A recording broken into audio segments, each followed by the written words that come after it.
Welcome to episode 2 of Resisting the Dragon's Beast.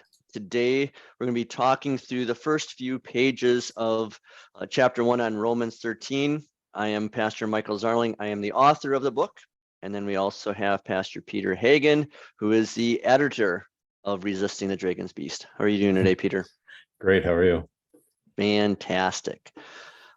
So what I wanted to do is begin by reading the introduction to Romans chapter 13 chapter, because it's the first few paragraphs are based on one of the best movies ever made.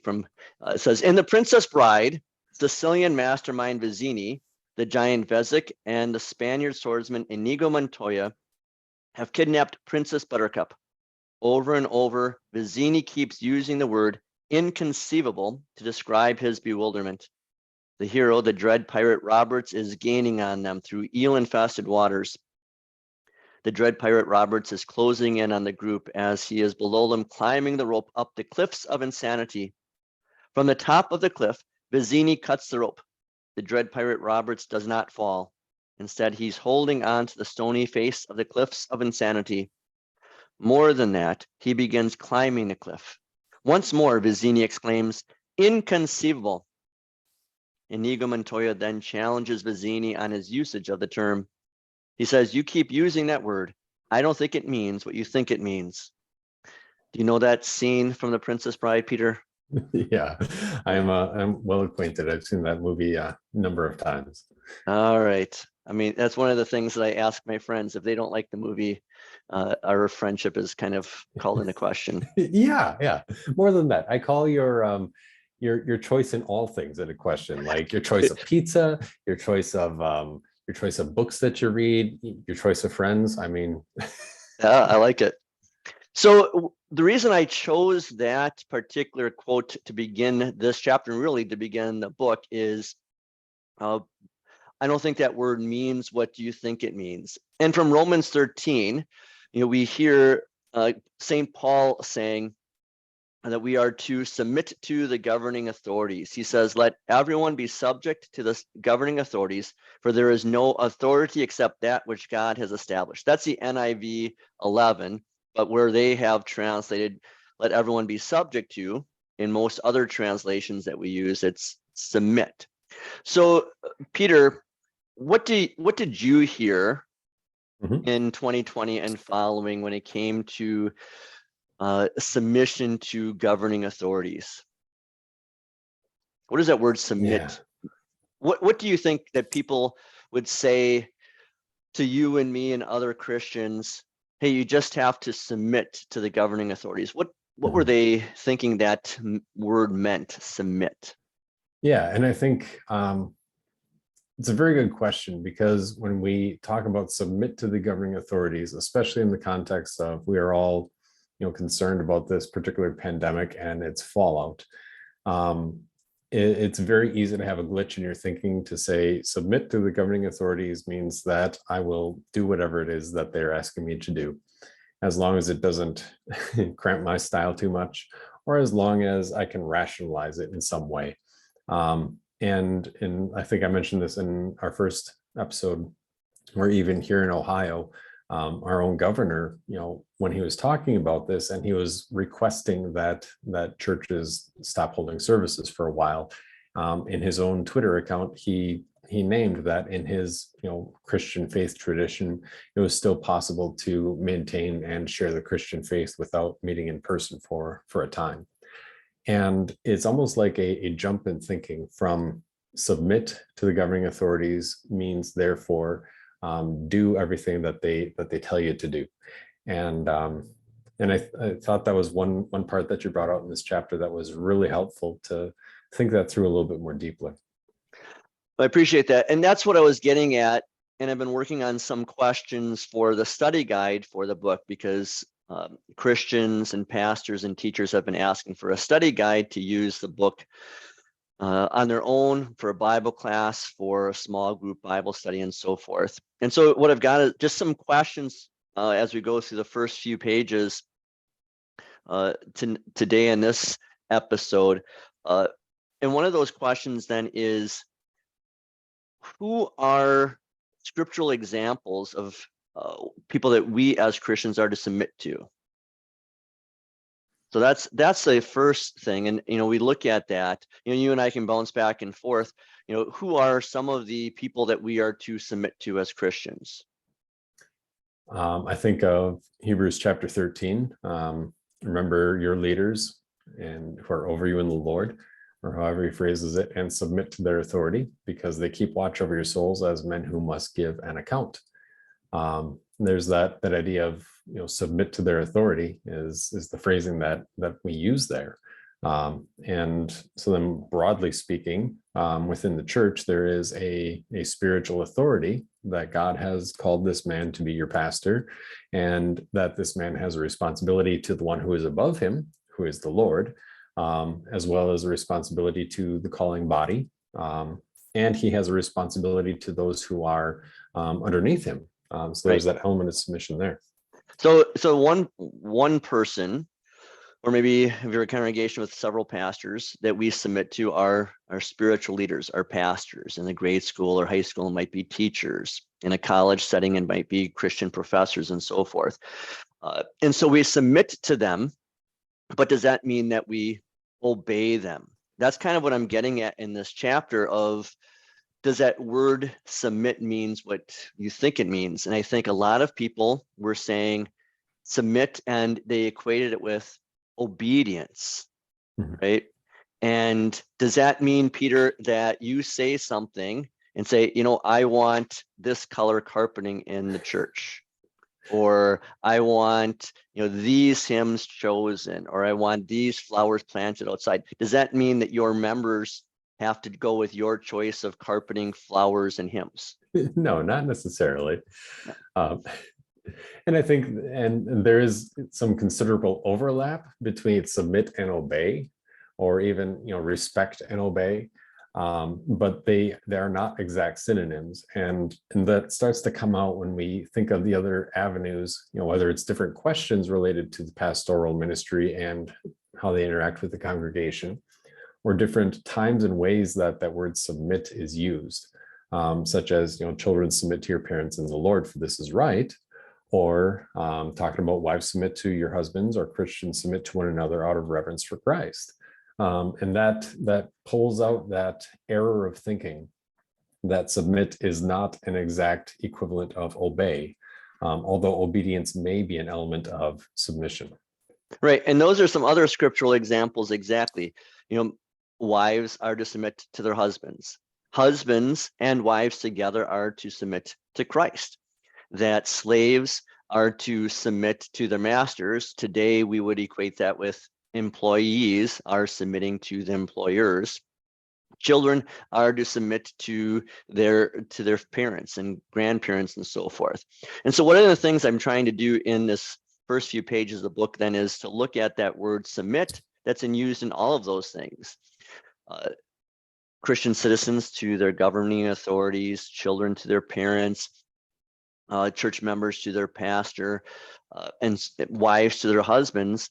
Is what happens then if that husband is abusive to his wife, if the parents are abusive to their children, if a pastor is abusive with his words and actions toward his members, if an employer is abusive with his words or actions toward his employees?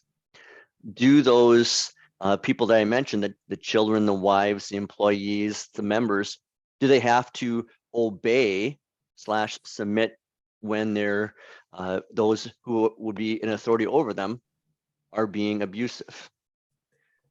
No, because yeah, that's the short answer. Yeah. Slightly longer answer is not always.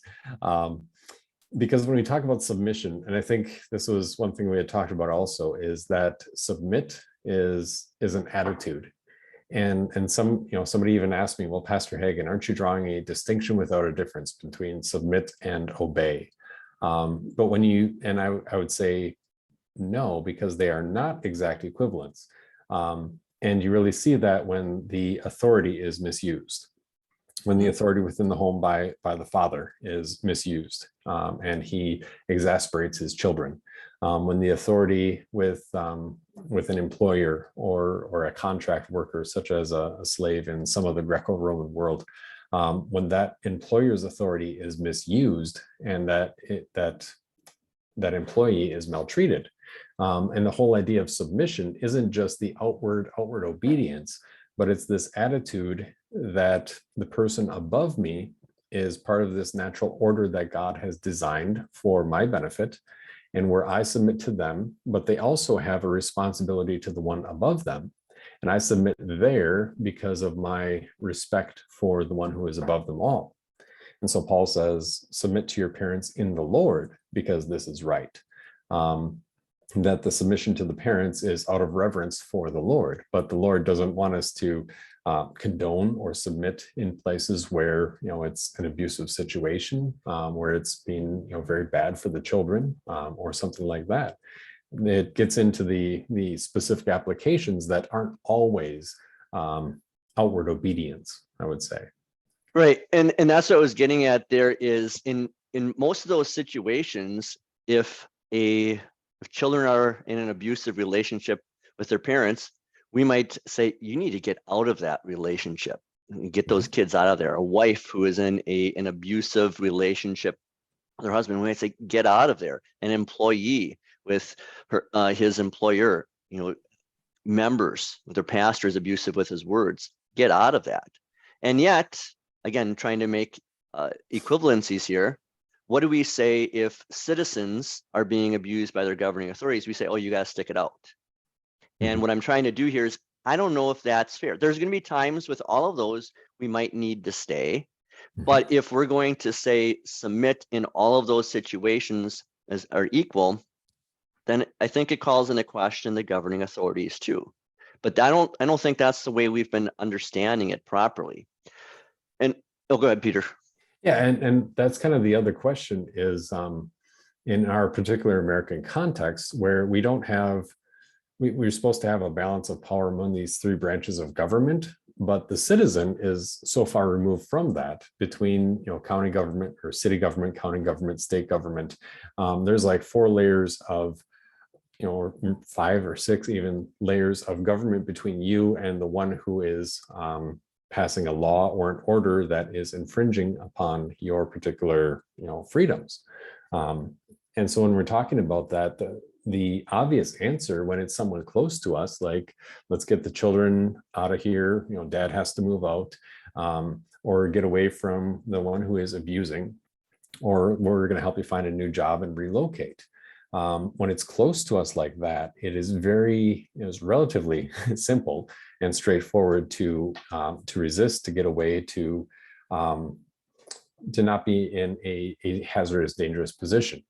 It is much more challenging when we're talking about this large amorphous bureaucracy of and if they are misusing or abusing the authority that has been delegated to them. But we're still 6 or 7 layers of government removed from that particular group. Right. And you kind of alluded to it here and then earlier too. And I don't know if I was very clear about it in the book as I was rereading it and working on the study guide on that there is, I think a lot of times we focus on our role as citizens with the government, that we submit to them. And yet what Paul says here is that these are the governing authorities who are God's servant. So to be God's servant, they have to submit to God. They are to submit to him as to become God's servant. They have a responsibility to us, just like a husband and father have a responsibility to his wife and children, an employer to expect submission by his employees. He needs to be a good employer. The same for a pastor and so forth. And the same as governing authorities. And I don't know if I do a great job, at least in these first few pages, talking about that. That's why I'm trying to bring that out in the book or in the study guide, is to talk about what responsibility do governing authorities have toward their citizens to have to have them submit. Because maybe, I'm sure you've had these questions. I have over my years in the ministry, of wives that have come to me and then said, Pastor, how do I submit? Because they want to follow Ephesians 6. They want to follow, was it Ephesians 3? I mean, 1 Peter 3 of submitting to their husbands, but their husbands are not good leaders. Their husbands are not submitting themselves to Christ. That's tough. That takes a lot of counseling to go through. How do they submit to a husband who is not a Christian leader? Yeah, and that's, I'd have to do a little bit more of a word study on this, but it opens the door of how many times does the Bible use this word for submit? But in those cases, it also includes a reference to the one above that authority. Like Christians submit to their government, but that the government is instituted by God. And in effect, God will hold that governing authority accountable. And in the same way, when you talk about submission within the church or within the home, the other states of life, I suppose you could say, there are copious references to the Lord who has given the home, given the family, or the responsibility that those in authority have to those beneath them, as well as the submission that they exercise toward the God who put them and entrusted them with that authority. And that's kind of the difficult question when we get to submission to Romans 13 and the government, especially in the light of Revelation 13, is that typically the further away or the further removed the governing authority is from us, the less impact they have on our lives. Like whatever happens in Washington, D.C. any given day has very little impact on your day-to-day life, as opposed to, the most local form of government that you can get is probably an HOA. If you are a member of an HOA, yeah, that was one thing that we did not want.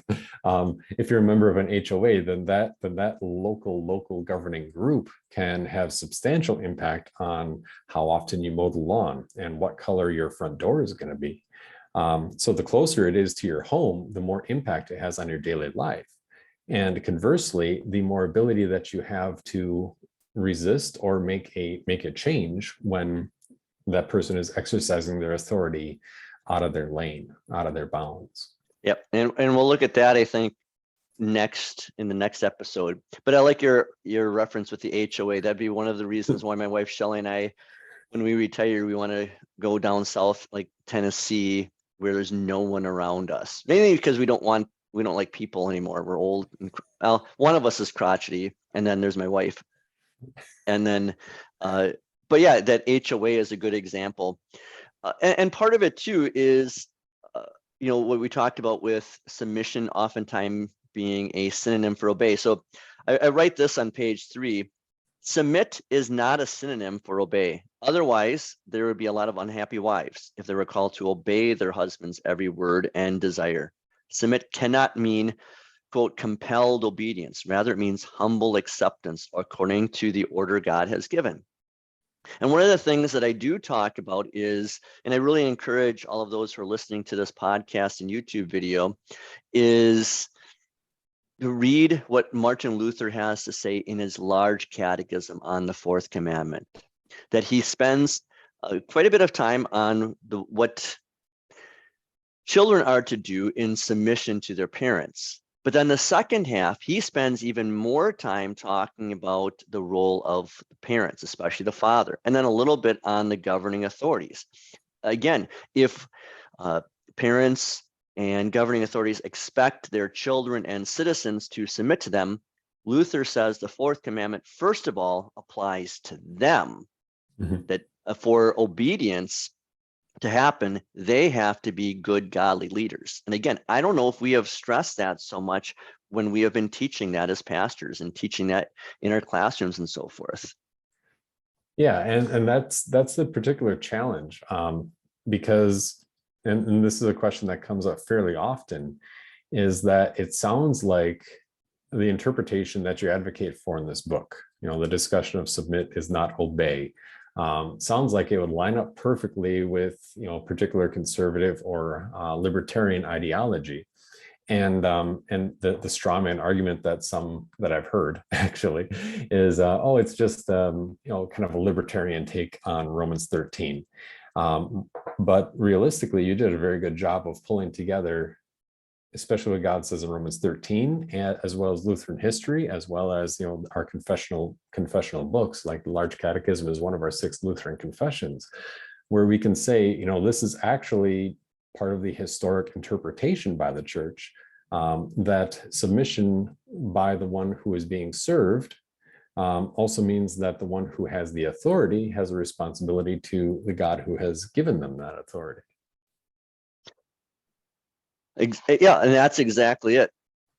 And then let's pick that up is I go on with page 5 and asking the question, who are the governing authorities? Because Paul writes in verse 1, everyone must submit to the governing authorities, for no authority exists except by God, and the authorities that do exist have been established by God. So then, Peter, you were instrumental in adding on some of these things in this first chapter. You know this better than I do, because when you're bored, and you said you read Supreme Court briefs and so forth, and I'm reading Pearls Before Swine and watching Star Wars movies. So who are the governing authorities here in America? Yeah, and that's kind of the interesting thing about the governing authorities, that I referred to this, both in the podcast and probably it comes up in the book, talking about the way our country is constituted. And what we mean by that isn't just that, what is the makeup of our country, but what is the constitutional basis for the way that our country operates, the way that our country is constituted.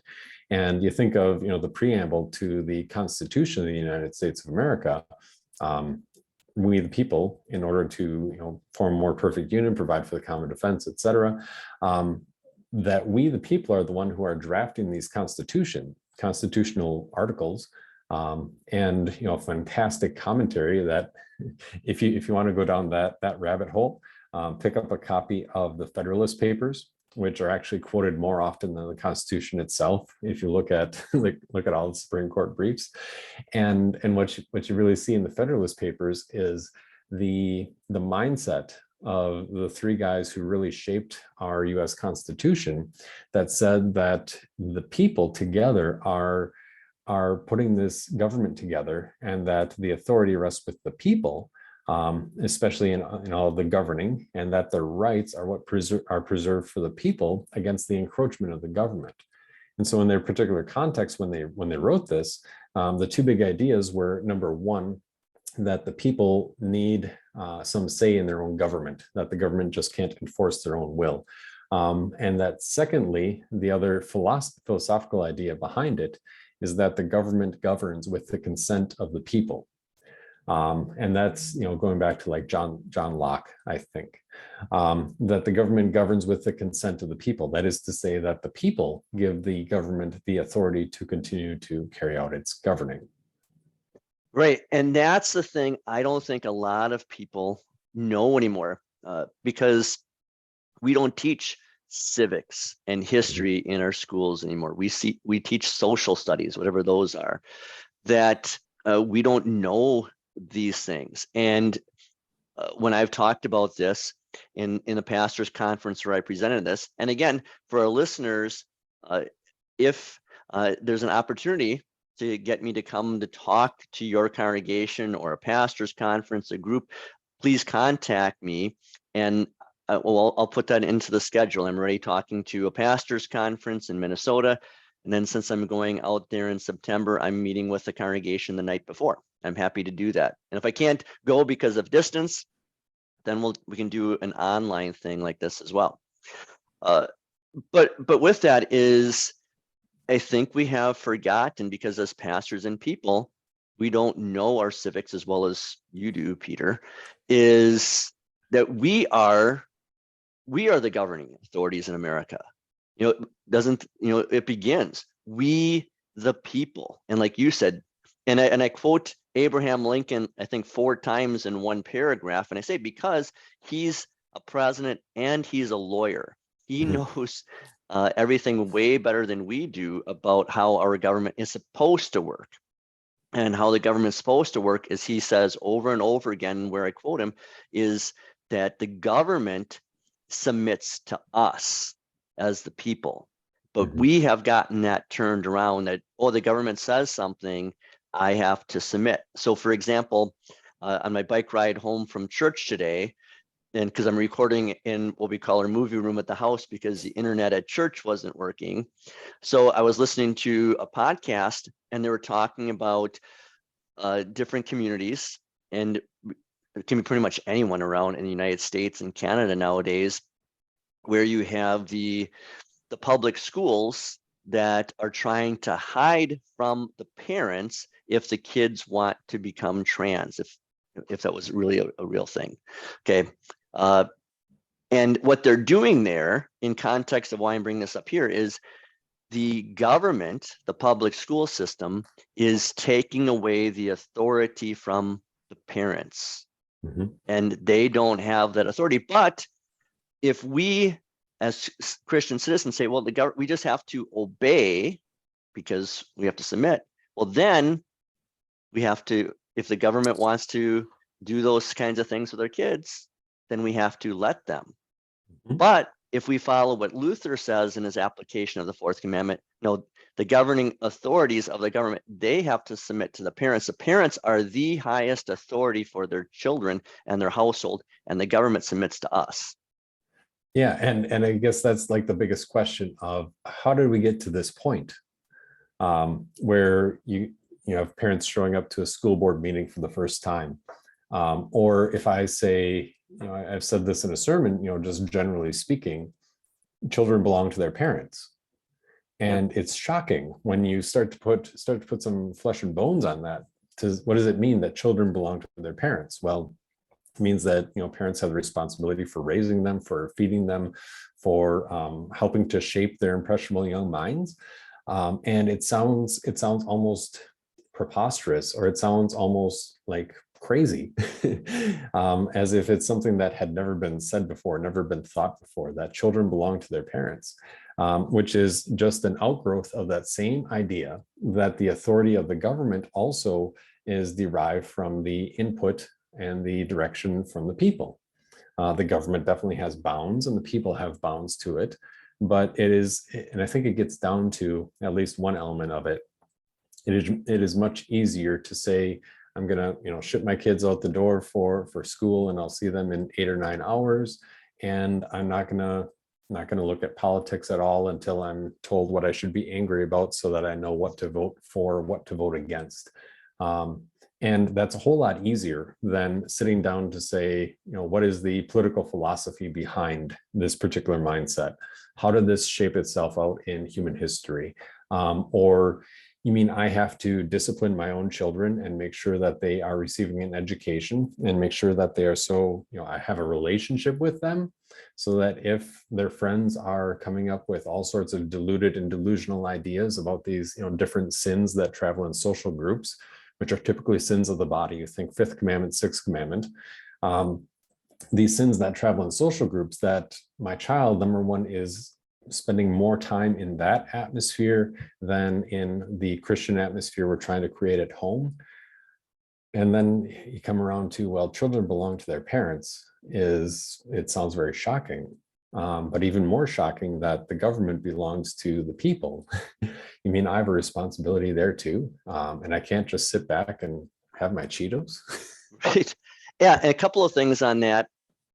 We were talking about governing authorities, taking authority away from the people without their consent, and also governing authorities doing things that they don't really have the authority to do. They might have the power to do so, and that's different than authority. There are a couple of stories. I'm not sure if this one made it into the book or not, but when I was talking about power versus authority, I thought of my grandfather, that I was the oldest of 18 grandchildren. And when we'd be around the dinner table and one of us didn't want to eat dinner, he would start unbuckling his belt. I don't know if somewhere along the line we were told that maybe like there used to be another grandchild that died from my grandfather or something, but not really. But the key is he never once ended up taking that belt off, and certainly never used it.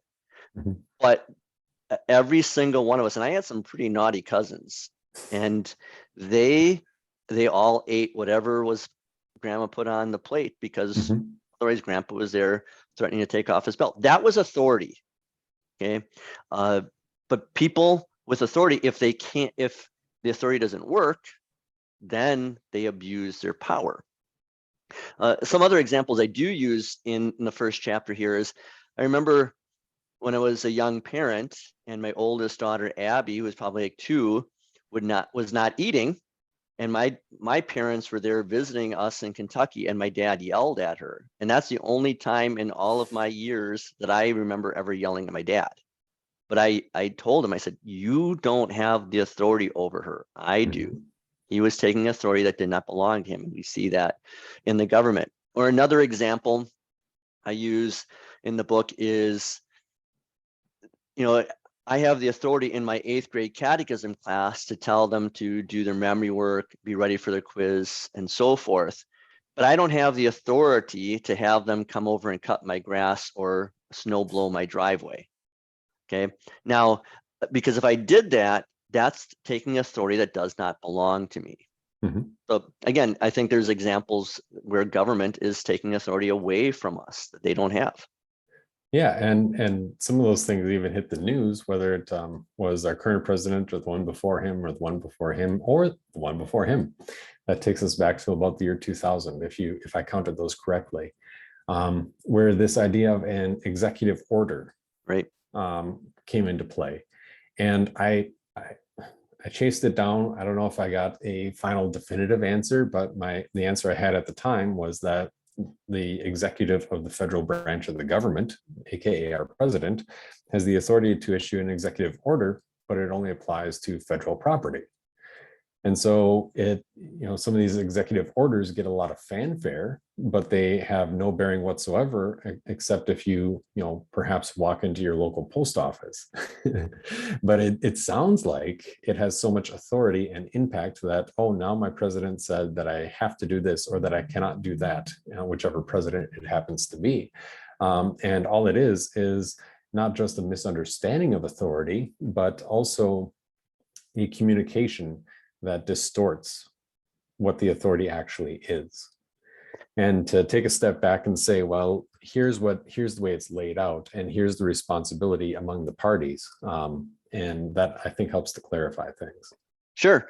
And again, I was listening to a different podcast before we started recording this one, and there they were talking about how there are Democrat, I think, senators that are unhappy with a number of the latest Supreme Court rulings. And so what they're going to be proposing is some kind of oversight of the Supreme Court, a code of ethics. And that is unconstitutional. It'd be pretty interesting if they created a law to govern the Supreme Court and limit its powers, and the Supreme Court struck it down as unconstitutional. But the whole concept is the Congress can't do that, because the way our framers of the Constitution, our government created, I don't know, Peter, if you were old enough to watch Schoolhouse Rock.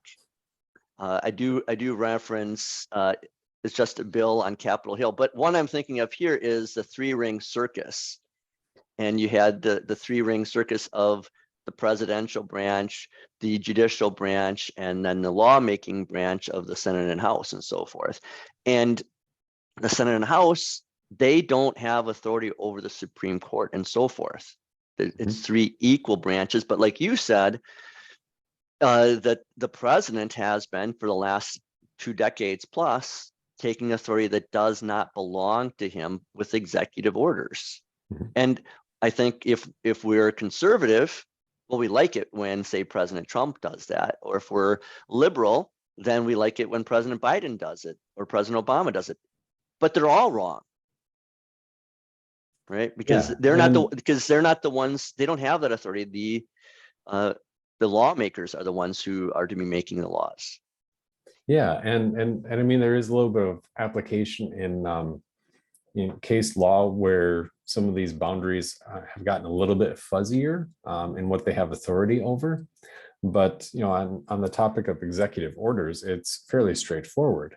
But then you get into the, ranging a little bit further afield, the issue of reality versus perception, that the reality doesn't matter as long as you sell the perception that if people think that this is, doing something, or that it applies to me, that I do have to do whatever this man in the Oval Office said, then that's just this uninformed constituency and really an unexamined life with the in our relationship to the government.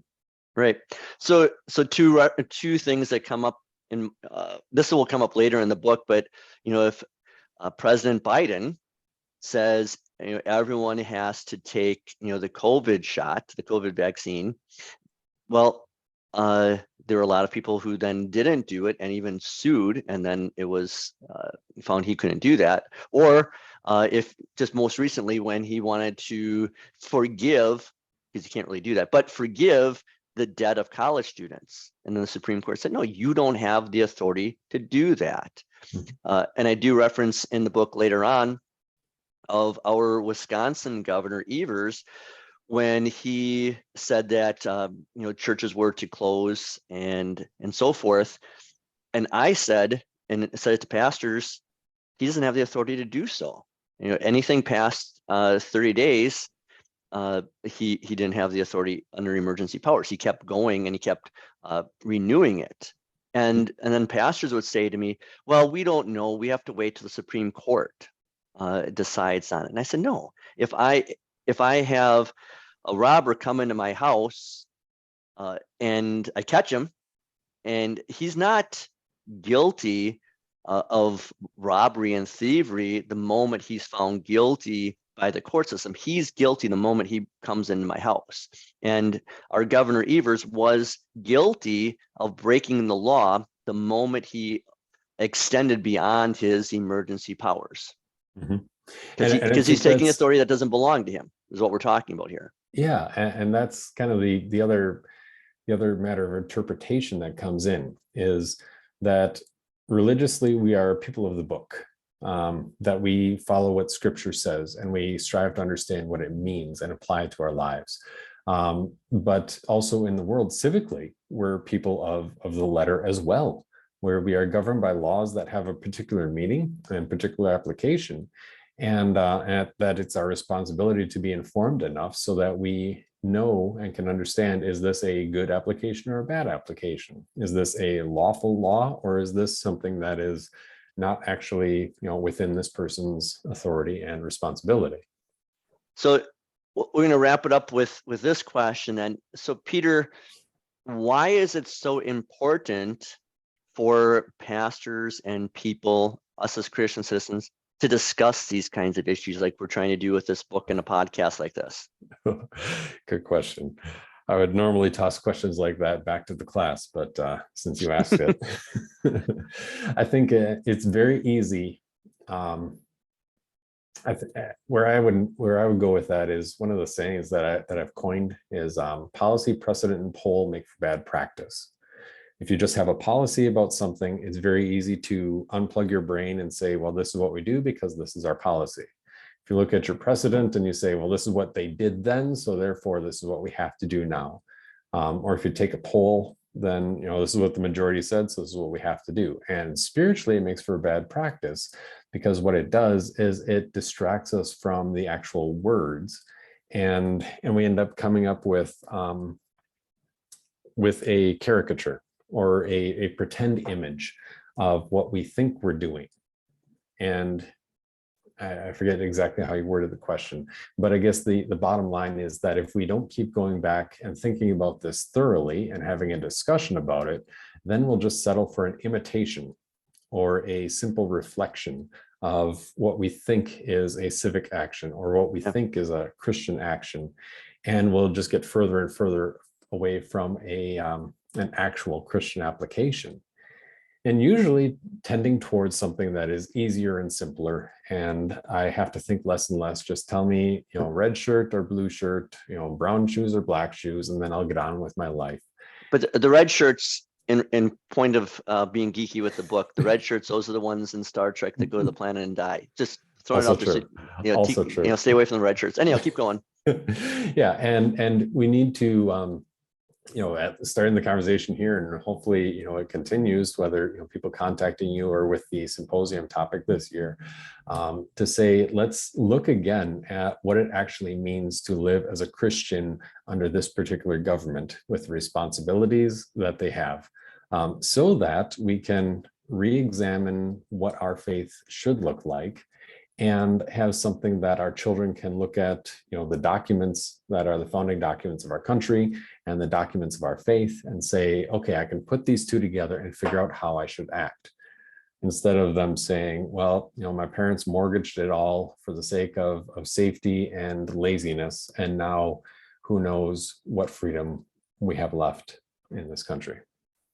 Right. And I guess the way I would answer it would be, I think that like you said before, of just sitting back on the sofa eating your Cheetos, that's kind of the way we've been the last few years. And even again, I've heard this from other called workers, of just saying submit and equating it with obey. That's like the 8th grade answer. And this is master level things that we need to be discussing. And when we don't challenge our governing authorities, I posit throughout the book, then we are not fulfilling our vocation as Christian citizens. If we're just saying, obey government, you do what you want, so I can sit on my sofa and watch Netflix, that's not being a Christian citizen. Challenging the government and saying, no, you don't have the authority to do so. I have the authority over my children and my house and my life and so forth. That's fulfilling our godly vocation as citizens, pushing back, answering questions, asking questions of them so that they can clarify all of those things. That's getting involved, but it takes time. Definitely. It takes effort. So a couple of things here before we wrap it up. I found this because I want to end each of our episodes with an email or something from Facebook or a book review. I just found this book review today on Facebook, on Amazon. It's from G. Bassett. Person writes, this book really helped me understand Romans 13 and was highly edifying. Pastor Zelling's style of writing engages the reader easily and is understandable for a layperson. While solid biblical and Christian doctrine is the foundation, I also enjoyed his frequent use of literary or movie references that helped draw me into the main point of each chapter. I also learned a lot about Lutheran history. The book neatly wraps our position as Christian citizen into how we are to live in our American form of government under the Constitution. This is one of those books I'll read a second time and share. It would be an excellent addition to any church library. So I agree with that last part too. I agree with all of it. But yeah, I'll buy some of these books for the church library. I had someone back when the book first came out, and I was teasing her. She didn't realize I was teasing her. I said, yeah, your pastors didn't want this in the church library. So she said, oh, this needs to be in there. I'll buy a second copy. So I was able to sell a second copy of the book for the church library. So for our listeners, please like the podcast, like Facebook, or like the YouTube, subscribe to Resisting the Dragon's Beast YouTube channel and the Raised with Jesus podcast channel. Share these, comment on them, send emails to me or Pastor Hagen. You can also email me at resistingthedragonsbeast@gmail.com. And again, just a caveat that neither Pastor Hagen nor I are speaking for our churches or our grade schools, our church body. We're speaking for ourselves as pastors, but as Christian citizens as well. So anything else, Pastor Hagen? Nope, I think All that's right. everything. All right, well, Lord's blessings to our listeners, and we look forward to bringing you episode 3 next week. All right.